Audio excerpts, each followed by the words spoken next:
Et ça peut être un secret occulte. Dans la plupart des cas, c'est toujours occulte.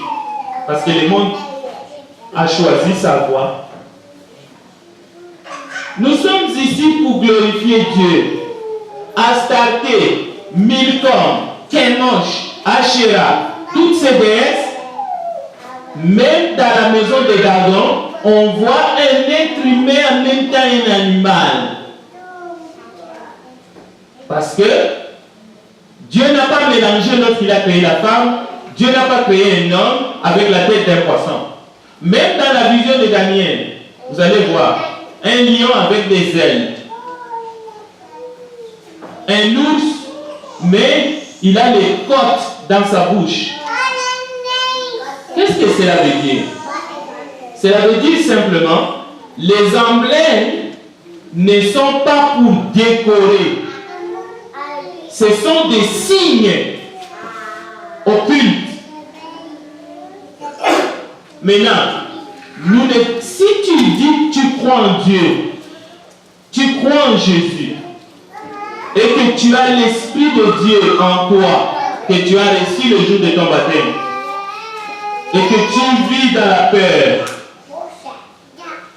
il faut que tu t'examines pour voir si ta foi est nette.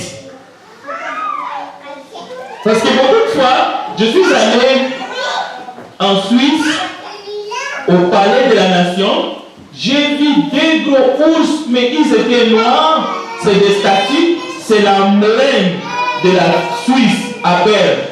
Je regardais des gens autour de moi, ils étaient comme terrorisés.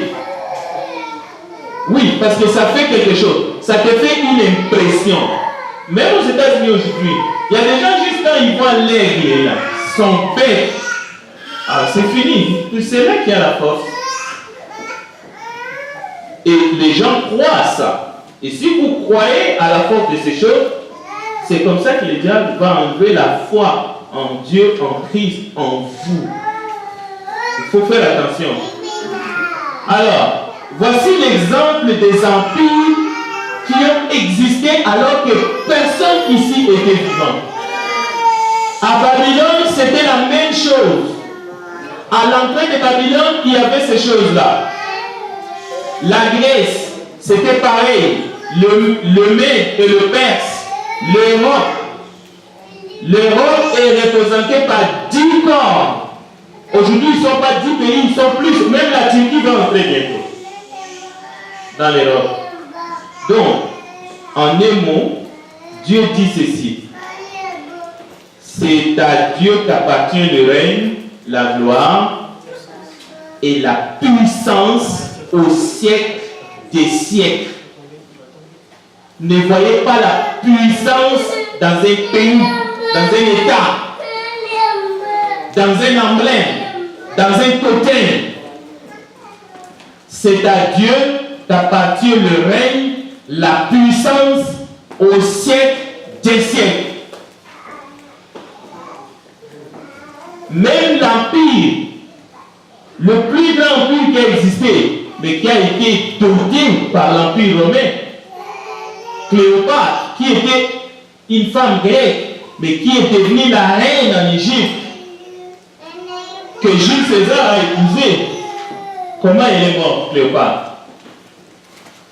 On dit, ce sont des cobras qu'il a laissés sur lui, qui l'ont mordi, et il ne voulait pas qu'on puisse traîner son corps à Rome devant tout le monde.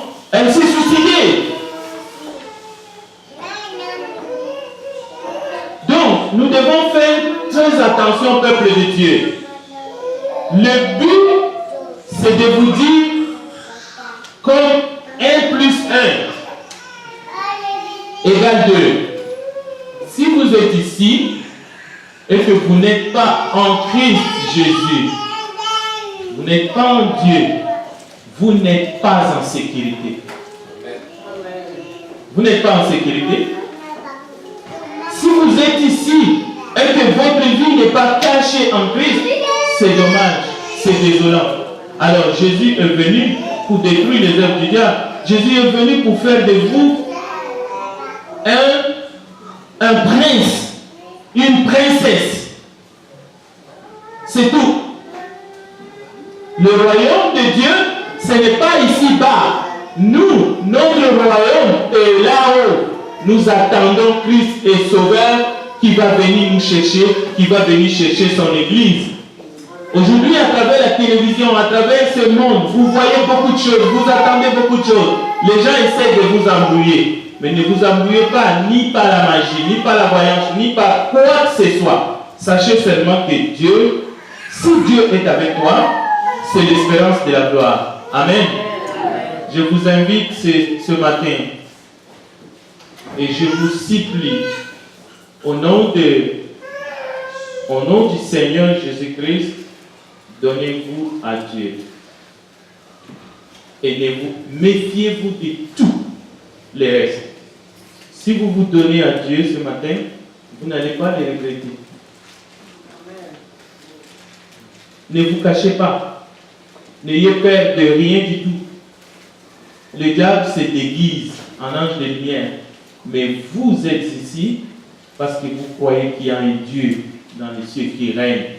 Vous êtes ici parce que vous savez que quelqu'un est mort sur la croix pour vous. Et il s'appelle Jésus. Et il veut vous dire, levez-vous, venez vers moi. Ne vous laissez pas intimider. Donnez votre cœur à Dieu. C'est la seule porte de sortie. Nous lisons dans les Actes des Apôtres des gens qui ont donné leur vie à Dieu. Les gens de toutes sortes, le militaire, le magicien, le soldat, le pêcheur de poissons. Vous n'avez pas besoin de regarder votre métier ou qu'est-ce que vous avez fait. Non, lui, il vous appelle. Il dit seulement, venez à moi. Je vais vous donner la vie et je vais vous donner la vie éternelle. Alors pour terminer, je vais dire ceci. Si vous ne vous donnez pas à Dieu vous-même, il va arriver un moment où Dieu peut vous dire dehors. Dehors. Vous avez passé le temps que je vous ai donné pour vous repentir. Alors le texte dit, Apocalypse chapitre 22, c'est la fin de la Bible, le verset 15. Dehors sont les chiens, le magicien, les fornicateurs, le meurtrier, les idolâtres. On les cite. Et ça va plus loin. Et quiconque aime et pratique le mensonge. Donc, vous devez comprendre une fois pour toutes que si vous êtes enfant de Dieu, c'est parce que Dieu vous a fait grâce. Et si vous refusez l'appel de Dieu ce matin, sachez que vous êtes en train de mettre votre vie en danger. Amen. Amen. Que Dieu bénisse sa parole. Amen.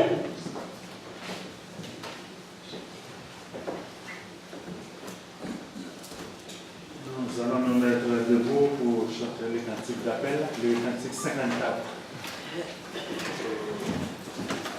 Le numéro 54. Entends-tu Jésus t'appelle?